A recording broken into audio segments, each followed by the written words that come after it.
সুপ্রিয় দর্শক, আমরা অনেকেই ছোটবেলায় মক্তবে পড়েছি যে প্রত্যেক মুসলিমকে 4 কালেমা শিখতে হবে, জানতে হবে, মুখস্থ করতে হবে।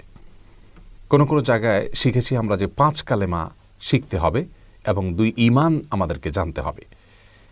তা না হলে আমরা কেউ প্রকৃত মুসলিম হতে পারবো না বা ঈমানদার হতে পারবো না। বাগদাদি কায়দা এবং বিভিন্ন রকমের দোয়ার বই, দোয়ার ভাণ্ডার, এরকম বিভিন্ন বই পুস্তকে এ ধরনের 4 কালেমা 5 কালেমার বিবরণ পাওয়া যায়, 2 ঈমানের বিবরণ পাওয়া যায়। কোরআন এবং হাদিসে আসলেই কি একজন মুসলিমকে এই 4 বা 5 কালেমা পাঠ করা, এই বাক্যগুলো উচ্চারণ করাকে আবশ্যক করা হয়েছে কিনা? এরকম বিষয় কিনা যে কোনো মুসলিম এই 5 কালেমা মুখে উচ্চারণ না করলে তিনি আর মুসলিম হতেই পারবেন না? আজ আমরা সে বিষয়ে জানার চেষ্টা করব ইনশাআল্লাহ তাআলা। তবে শুরুতে জেনে নেই যে সেই 4 অথবা 5 কালেমা বলতে কোন দোয়াগুলোকে বোঝানো হয়ে থাকে বা কোন বাক্যগুলোকে বোঝানো হয়ে থাকে এবং 2 ঈমান বলতে কাকে বোঝানো হয়ে থাকে। কালিমা বলতে বোঝানো হয়, প্রথম কালিমা বলতে কালিমা তয়্যিবাকে বোঝানো হয়, লা ইলাহা ইল্লাল্লাহ মুহাম্মাদুর রাসূলুল্লাহ, এটি। আর কালিমা শাহাদা বলতে বোঝানো হয় আশহাদু আল্লা ইলাহা ইল্লাল্লাহ ওয়া আশহাদু আন্না মুহাম্মাদান আবদুহু ওয়া রাসূলুহু, এটি কি।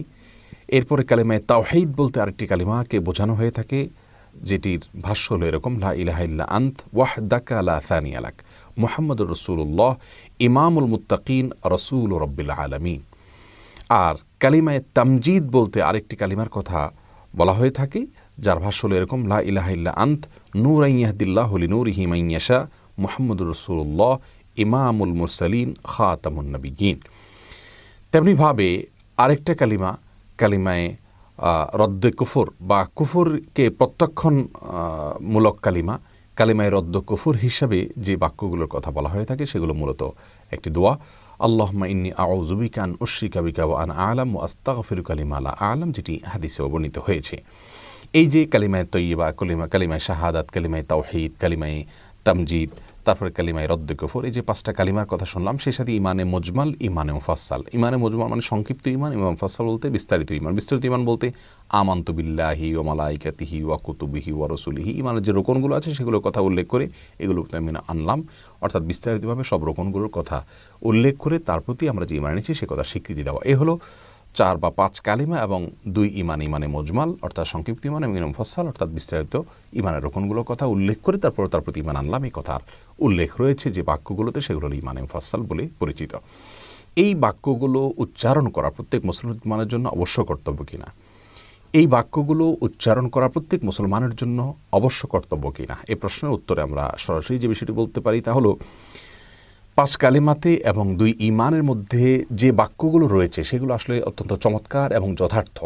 এই বাক্যগুলো প্রতি বিশ্বাস, এগুলোর প্রতি আমাদের ধারণা থাকতে হবে, তা নাহলে আমরা ঈমানদার হতে পারবো না। কিন্তু এই বাক্যগুলো মুখে আমাদেরকে এইভাবে, এই সিস্টেমে কালিমা তয়্যিবা হিসাবে, কালিমা শাহাদা হিসাবে, তামজিদ, তাওহীদ, রদ্দে কুফর এবং ইমানে মুজমাল মুফাসসাল এরকম ভাগ করে আলাদা আলাদা করে এগুলোকে পাঠ করতে হবে, এমনটি অবশ্য কর্তব্য নয়। কোরআন হাদিসে কোথাও এরকম কোনো নাম এবং এভাবে ভাগ করে দেয়া হয়নি। 5 কালেমা 4 কালেমাকে আলাদা ভাগ করে দেওয়া হয়নি, যার কারণে এটিকে আমরা অবশ্য কর্তব্য মনে করব না। তবে হ্যাঁ, একজন ঈমানদার ব্যক্তি যিনি আল্লাহর প্রতি বিশ্বাস স্থাপন করেছেন, ঈমান এর পরিচয়, ঈমানের সংজ্ঞা, ঈমানের ব্যাখ্যা বিশ্লেষণ যেটি জানা তার জন্য অবশ্য কর্তব্য, সেটি জানলে এই 5 কালিমা এবং 2 ঈমানের সবগুলোই কিন্তু তার মধ্যে চলে আসবে। আলাদা করে এরকম ক্যাটাগরি ভাগ করতে হবে না।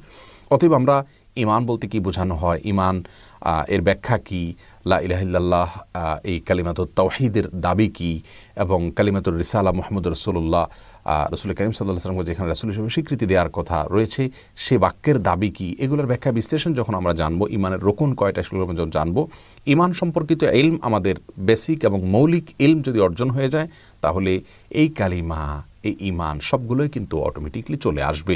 আলাদা করে যদি আমরা মনে করি যে এগুলো মুখে পাঠ করতে হবে না হলে ঈমানদার হবে না কেউ, তাহলে সেটি ভুল হবে, কারণ এমনটি কোরআন এবং হাদিসে কোথাও নেই। তাহলে সার কথা হলো, খোলাসা কথা হলো যে এই তথাকথিত 4 বা 5 কালিমা এবং 2 ঈমান বলতে যা বোঝানো হয় বা যে কথাগুলো বলা হয় সে কথাগুলো ভালো এবং সেগুলোর প্রতি বিশ্বাস অবশ্যই থাকতে হবে, কিন্তু এরকম আলাদা ভাগ করে পাঠ করে সেগুলো মুখে পাঠ করতে হবে বা মুখস্থ করতে হবে এমন নয়, বরং সেগুলোর প্রতি, সেগুলোর মর্মের প্রতি আমাদের বিশ্বাস থাকতে হবে, আস্থা থাকতে হবে, সেগুলোর প্রতি ঈমান থাকতে হবে। এ হলো মূল বিষয়। তাহলে ইনশাআল্লাহ আমরা ঈমানদার হতে পারবো।